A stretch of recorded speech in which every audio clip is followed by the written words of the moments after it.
My name is Emily. I am a clinical dietitian specialist, and I would like to share with you the perspective of dietitians in clinical practice, specifically in critical care. I've had close to 15 years of clinical dietetics experience, and most of this has been spent in the critical care setting. I think that this is an area of nutrition where a lot of people outside of our profession don't even really realize that dietitians play a role.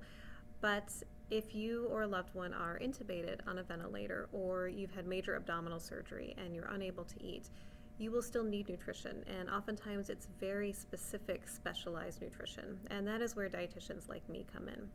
Michael is actually a stunt man in the movies.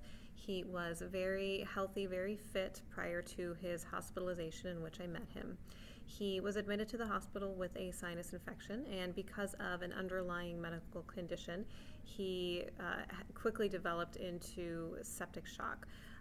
Septic shock is a severe body-wide inflammatory response to sepsis, and oftentimes in septic shock we can see multiple body organ systems shutting down. In Michael's case, this happened very quickly. He began experiencing kidney failure, lung infection.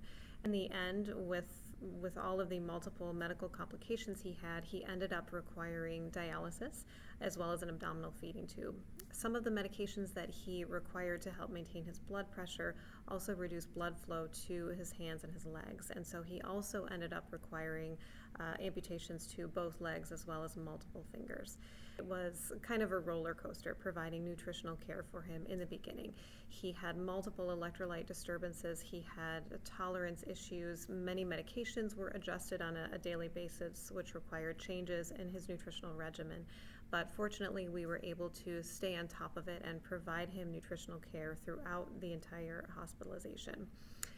Eventually, he began to wake from his medically induced coma, and I was absolutely floored by his positivity and his drive for recovery.